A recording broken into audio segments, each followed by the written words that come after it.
De costas para a plateia. De costas para a plateia é o podcast das boas pessoas. Liderança, finanças, marketing, empreendedorismo, tecnologia. Temas complexos abordados de forma simples e descontraída. Este podcast não existiria sem o apoio tão fundamental dos nossos patrocinadores. Quinta da Minhoteira, já brindamos hoje, sabe mais em www.quintadaminhoteira.pt. To Be On, Consulting, Marketing, Analytics, sabe mais em www.2b-on.com. Marcas e publicidade Equalaser Print, www.laserprint.pt. A fábrica Coffee Roasters oferece sempre um pacotinho de café aos nossos convidados. Sabe mais sobre café de especialidade em www.fabricacoffeeroasters.com. A gigante do material das duas rodas, Polispor, oferece um cantil aos nossos convidados. www.polispor.com/pt. Imigração tornada fácil, iGo Immigration, www.igoimmigration.com. Cafeteria Bibs Crew Coffee Palace, em Passo de Arcos. É um espaço onde temos gravado os nossos últimos episódios. O nosso muito obrigado. Sabe mais em www.bibscrew.com. E por último, a gravação deste vídeo tem o apoio da AVK. Se vês os nossos vídeos através do YouTube, aproveita e subscreve o nosso canal. Clica aqui no botãozinho onde diz subscrever. Bem-vindos a mais um episódio do podcast De Costas para a Plateia. A nossa convidada de hoje vem diretamente do Brasil, a psiquiatra Gabriela Galvão. Palminhas. Gabriela, bem-vinda aqui ao nosso podcast. É um gosto ter-te aqui connosco aqui neste dia. Aproveitar que estás de férias aqui em Portugal, não é? Já tínhamos tentado uma vez. Não tínhamos conseguido aproveitar aqui o dia 2. Muito bem-vinda.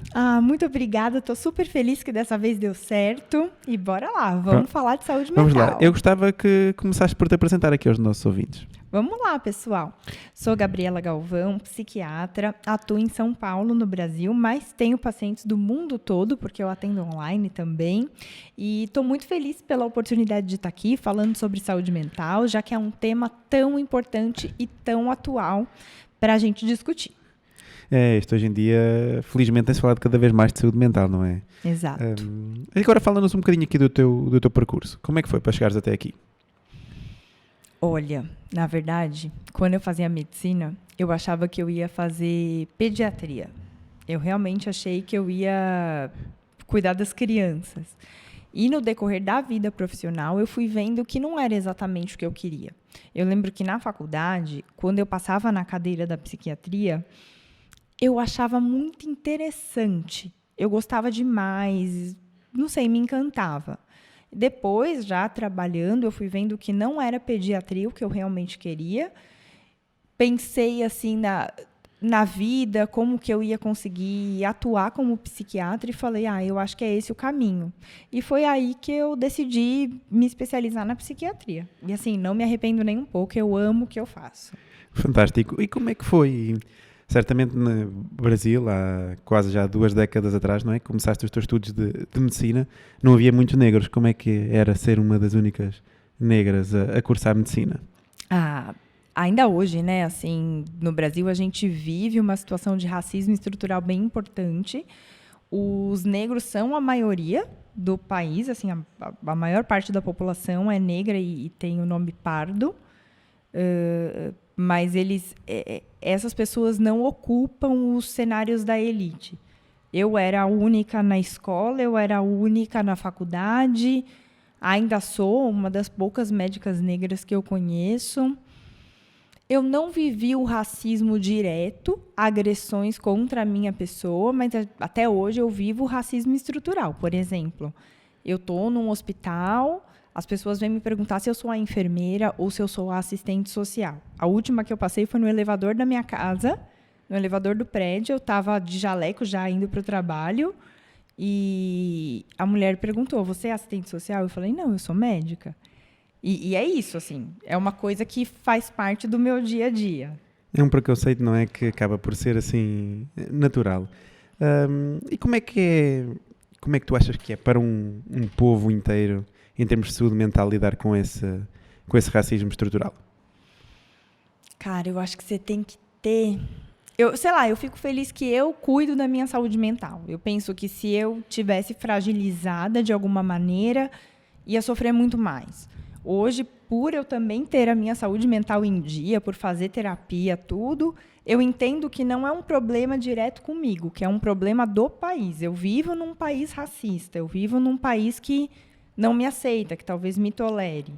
E eu percebo isso, por exemplo, quando um paciente sai frustrado, eles não reclamam de mim, eles me xingam de macaca, por exemplo. É uma coisa que a gente não vê um branco sofrendo, entende? Sim. Mas é isso, eu dou graças a Deus que eu cuido da minha saúde mental, porque aí eu tento não pegar esse racismo para mim, eu não deixo isso me atingir. Eu entendo isso como um problema da pessoa e não um problema meu.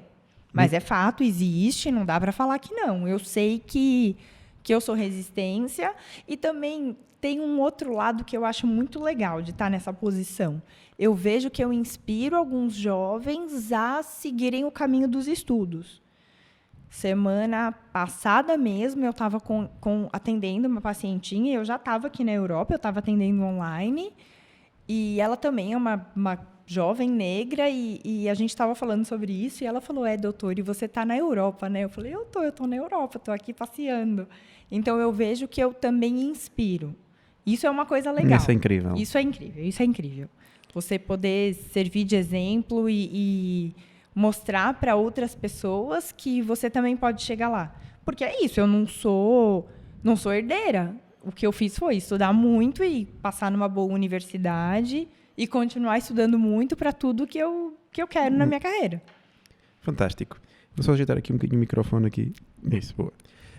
Então vamos começar aqui, nós já começámos logo com perguntas difíceis, vamos começar aqui com a definição de saúde mental. Se tivesses que definir assim de forma rápida para os nossos ouvintes que estão em casa a ouvir ou no carro e tentarem perceber. Nós temos uma ideia, não é todos, mas acaba se calhar por ser um bocadinho transviada. Consegues dar aqui assim uma definiçãozinha rápida de saúde mental?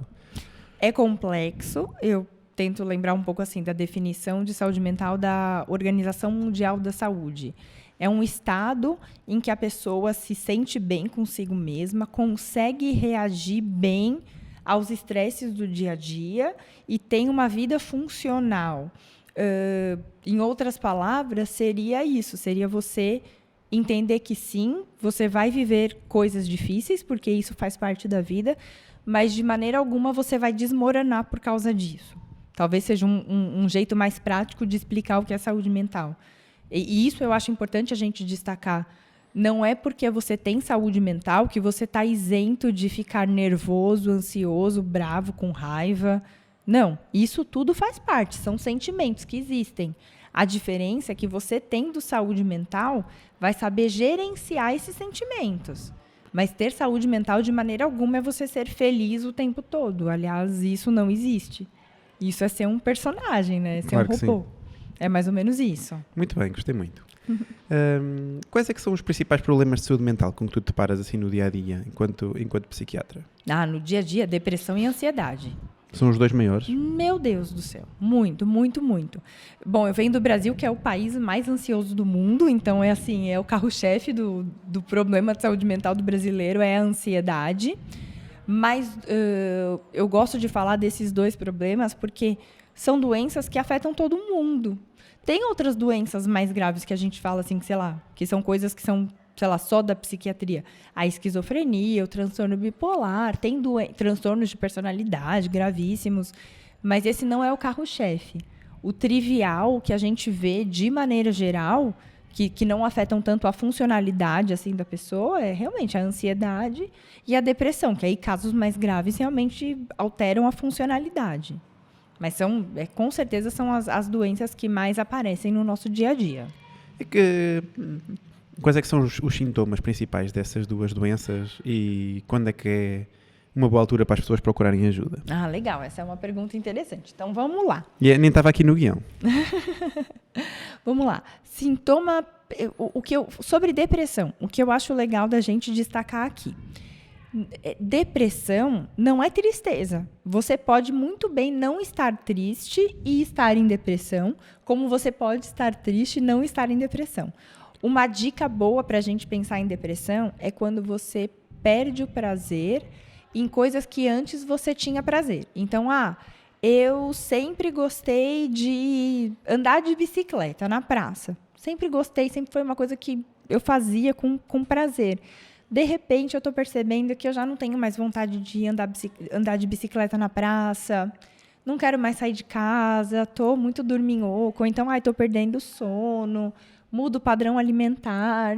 Mas não necessariamente você está triste ou só chorando. Você muda alguma coisa na sua funcionalidade. Isso fala a favor de depressão.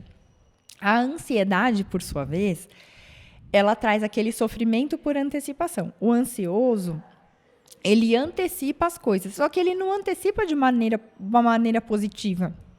Ele sempre antecipa como se fosse uma tragédia que iria acontecer. Então... não é uma simples preocupação, não é? Não é uma simples preocupação, não. Pelo contrário, é uma preocupação que está te tirando o sono, que está alterando a sua memória, porque você está tão preocupado com aquilo que ainda está para acontecer que você não presta atenção no que você está fazendo agora. Outro sintoma que eu falo da ansiedade é o pensamento catastrófico.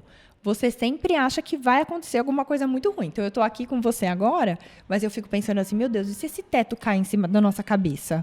E se dá uma pane elétrica e tudo explode? Você tem uma criatividade enorme para pensar em coisas ruins, sabe? Um medo intenso. A ansiedade tem essas características. E quando que a gente pensa em procurar um profissional de saúde mental? Eu falo assim, existe doença quando existe sofrimento.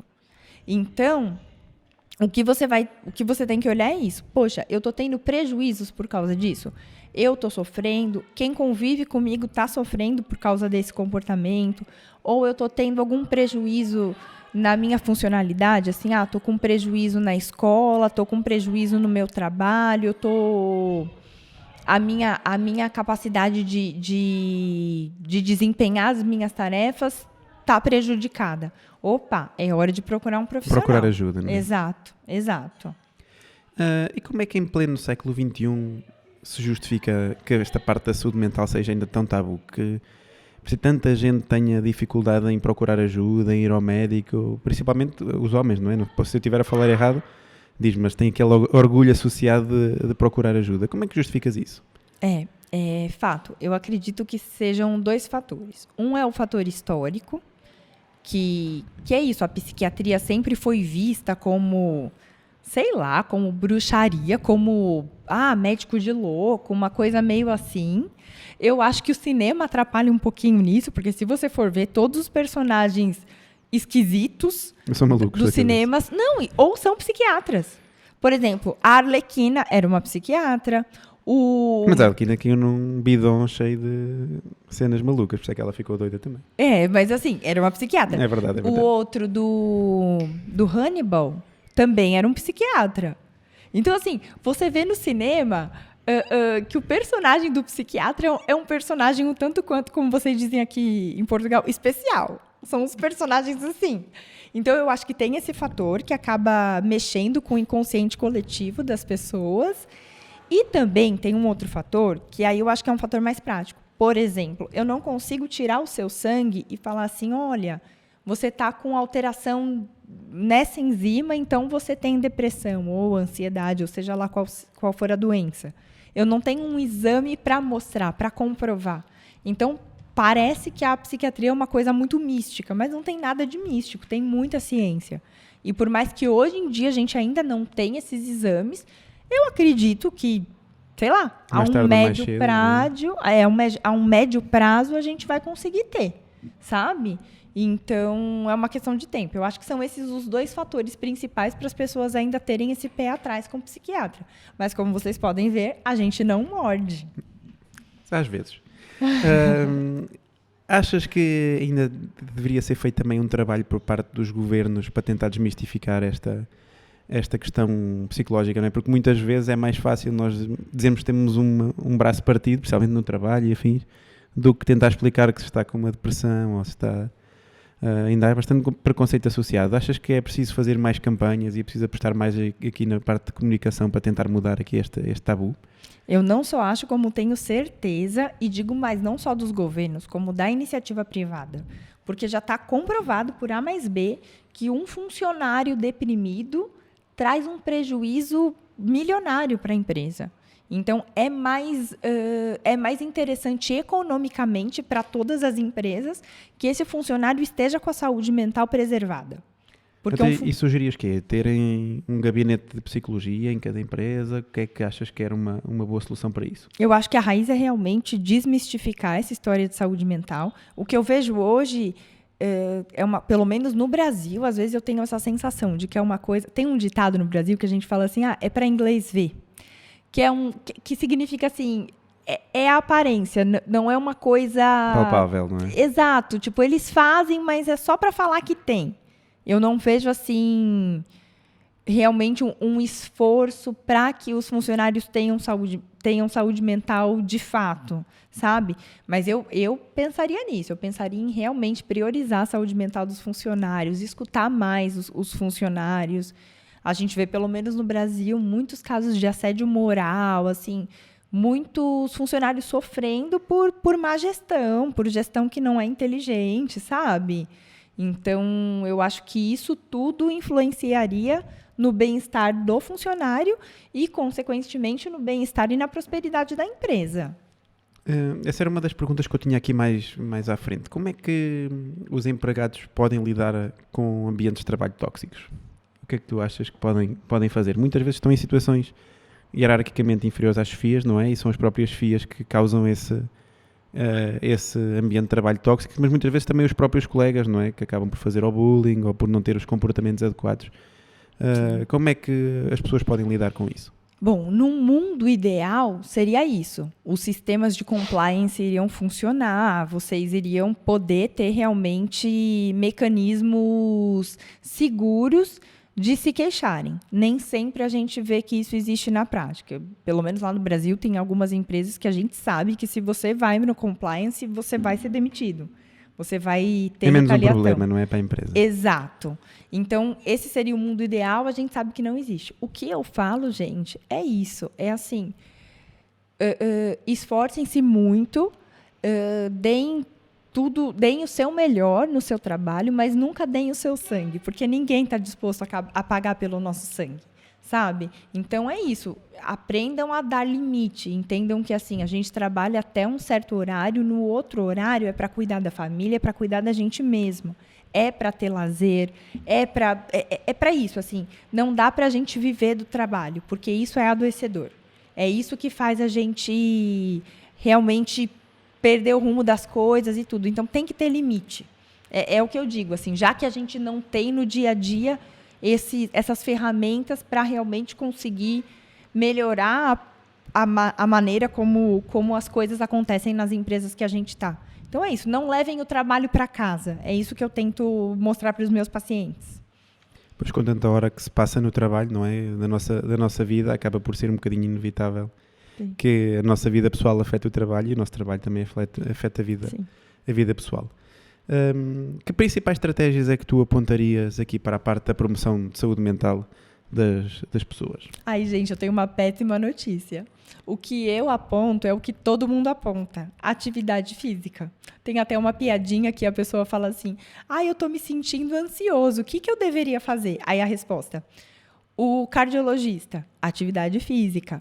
O gastro, atividade física. O otorrino, atividade física. O psiquiatra, atividade física. O neurologista, atividade física. Aí a pessoa fala, sabe de uma coisa? Eu vou comer um doce. Então, assim, gente, tá super, ultra, mega comprovado que a atividade física é uma excelente, é a melhor maneira de promover saúde e de prevenir doença. A atividade física previne mal de Alzheimer, que é aquela demência que a gente tem na terceira idade, que fica esquecido.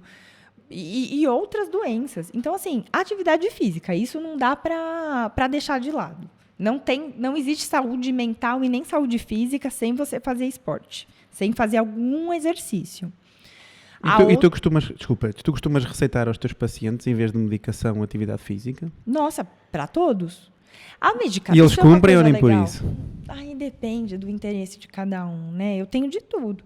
Eu tenho pacientes que eu falo, gente, você aqui é nota 10, você faz tudo direitinho, você faz atividade física, você faz a psicoterapia. Eu defendo muito a questão da psicoterapia.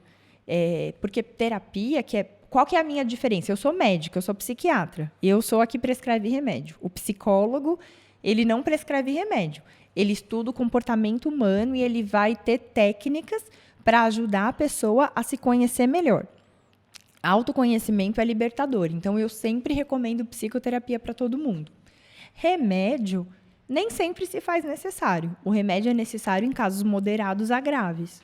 Mas nem sempre. Se eu pego um caso leve, eu vou falar, olha, eu acho que esse caso, nesse momento, não é caso de remédio. A gente pode... Eu vou te encaminhar para você fazer a psicoterapia e eu quero que faça atividade física. Tem gente que vai por esse caminho, tem gente que não vai, mas isso aí é a limitação. Eu falo, eu tenho o poder da porta para dentro, da porta do meu consultório para fora. Eu não tenho poder nenhum, a gente tem a liberdade para fazer as nossas escolhas. E se também não fizerem, vão mais vezes à consulta, acabam por render mais. É isso mesmo. Eu tenho uma paciente que ela falou assim para mim, doutora, uma vez você falou para mim assim, eu gosto de ganhar dinheiro, mas se você não estiver fazendo terapia, você não precisa nem voltar. Eu falei para o paciente. Eu sou essa pessoa, gente. Muito eu sou bem, assim, muito bocuda. Até falámos aqui da parte do desporto, a importância e a importância da nutrição. Achas que faz também diferença na parte da saúde mental? Total, total. Isso também já está super comprovado, sabe? Hoje tem uma teoria que mostra que as doenças, elas são decorrentes de inflamação no nosso corpo. E dependendo do que a gente come, a gente tende a ser mais ou menos inflamado. A gente vê que as pessoas obesas, por exemplo, elas têm muitos componentes de inflamação no nosso corpo. Não é à toa que a gente tem essa realmente que a gente chama de comorbidade. A gente tem as doenças juntas, tanto a obesidade quanto a doença psiquiátrica. Costuma ser a depressão, a ansiedade. Então, a gente vê que tem semelhança, sabe?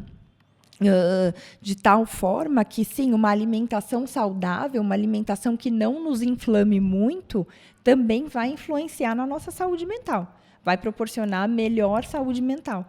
Basicamente, assim, para simplificar, comida industrializada tende a ser mais inflamatória. Comida natural é mais saudável. Então, assim, para o leigo aqui, eu acho que a maneira mais simples de entender é isso. Evite a comida pronta, a comida do supermercado. Compre a sua verdura, compre a sua fruta e você faça a sua comida. Isso tende a ser melhor. Estamos quase aqui a chegar ao fim, mas ainda tenho aqui umas perguntinhas para ti. Estavas a falar da medicação há pouquinho. E muita gente, eu acho que não vai ainda procurar ajuda porque acaba por ver a medicação, não é, como uma fraqueza. Mas achas que faz a diferença naqueles casos que estavas a dizer médio graves? Total. Gente, não tem uma semana que eu passe sem escutar do paciente. Ai, doutora, deveria ter começado antes. É normal. Eu entendo essa resistência das pessoas, até por causa daquilo que a gente estava falando. Existe todo um preconceito em cima das medicações da psiquiatria.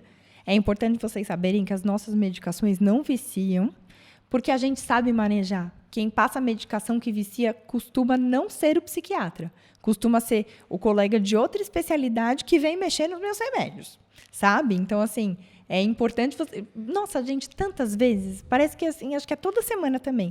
Ah, doutor, eu não gosto dos seus remédios porque os seus remédios viciam. Mas eu tomo Zolpidem que um exemplo, o cardiologista passou, eu já tomo há 2 anos.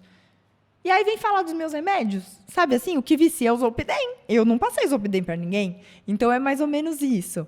É importante vocês saberem que não vicia, justamente porque a gente sabe mexer com essas medicações. E sim, uma medicação, quando bem indicada, ela muda a vida. Faz a diferença, não é? Total. O que eu vejo, pelo menos no Brasil, eu não sei se aqui em Portugal é assim, é isso. Não gostam de tomar remédios psiquiátricos, mas todo mundo quer ir atrás de uma receita de Venvance, de uma receita de clonazepam, que são medicações de tarja preta, pelo menos no Brasil, que são esses remédios que podem viciar, sabe? Mesmo sem ter indicação.